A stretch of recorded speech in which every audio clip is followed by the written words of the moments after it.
So I'm going to run through some exercises that are classic abdominal motions that involve some lumbar flexion. This is a case-by-case basis with your clients as to whether or not these are inappropriate. There are certain conditions, lumbar disc compression injuries, acute SI joint dysfunction, cervical injuries where this would be absolutely inappropriate. On the other hand, these exercises really do strengthen through the core in a nice way that can often make an injury much, much better to have that core strength. So you're going to have a case-by-case situation and judgment on your part as to whether or not to use these. We're going to start with a couple of classic Pilates moves. You come into this half roll back position or this bent over C-curve position where from the back of your head all the way down to your tailbone, it is one C-curve, okay? I tell people to hold their chi in front of them, tuck the chin toward the chest, take a breath in, exhale back, inhale, hold at the point where your abdominals are clenching, exhale up. So again, inhale, exhale back, inhale, hold, and exhale up. That's called a half roll back. A couple things to watch. People's hips will flare as they lose the adductor. Cue them to keep their knees in line with their hips. Cue them to keep that C-curve. And watch for a shrugging at the shoulders. Everything should be generally relaxed. 5 or 10 of these can be pretty intense in the abdominals. It can be a really quick way to give someone an abdominal exercise. An advancement on this is to change it into, or to progress into, an oblique rollback, which looks like this. Same half roll back position. Inhale at the top, exhale back, and rotate around. Level through the shoulders. Inhale, hold, exhale back up to the top. This time there is a little bit of back extension at the top of the motion, but roll back into the C-curve before you start the next one. Exhale back, inhale, hold, exhale back up. Couple of things that people go wrong on this exercise. They will tilt through the shoulders. So I cue them to hold a full vase of water, full bowl of water, and keep it level. That's a great cue to keep people in the right position. The other thing I want you to watch is that the knees are not moving. You should be able to put a level across the knees as you come through this motion, like that.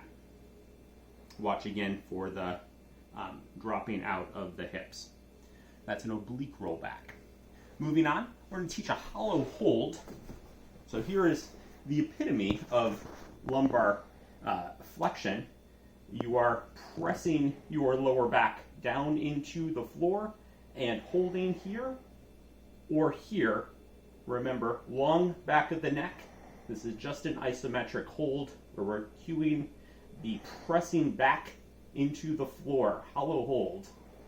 That is part of the motion that you need on a full roll-up or straight leg sit-up. Legs are straight, toes are flexed toward the ceiling, arms start above the head. Inhale, pull the chin into the chest. Exhale, push into that hollow hold and roll on up to a straight back.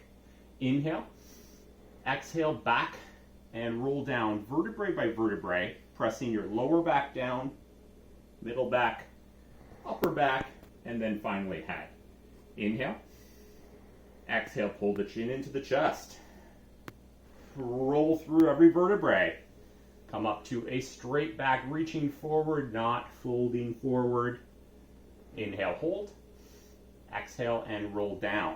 An advancement on a straight leg sit-up is to take one leg into what they call tabletop position.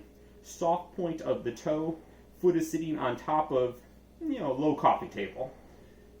Inhale, exhale, press the lower back down, try not to kick the leg, come up to that straight back position. Inhale at the top, exhale through the motion. As you do in most Pilates exercises or floor-based exercises, you're exhaling as you're moving, you're inhaling as you're stopping. I like to do about 6 straight leg sit-ups with both legs down, about 3 on each leg of the tabletop position. You can advance this by taking first your arms to here, a little harder, and then eventually hands behind the head. Very, very difficult, but as people develop their abdominal strength, they can do it. Final exercise in that progression is a V-up, which looks like this, just like the straight leg sit-up. You're going to inhale, draw the chin into the chest. Exhale, push the lower back down. As soon as you push it down, you start to lift the legs. And you are lifting to the point where the legs are above the face, the arms are above the head. You're trying to form that V. Push the lower back down first. This is very important. Legs come down, then the upper body comes down. And you feel this extreme eccentric deloading of fantastic contraction. One more time. Inhale. Draw the chin into the chest. Exhale. Push that lower back down. Start to lift the legs. Bring your legs up. Some people will be very tight through the hamstrings and they have to keep a knee bend. You meet people where they are, toes above the eyes. Push the lower back down, then the legs, then the upper body. And that's a great sequence for really strengthening the abs if the person tolerates some lumbar flexion.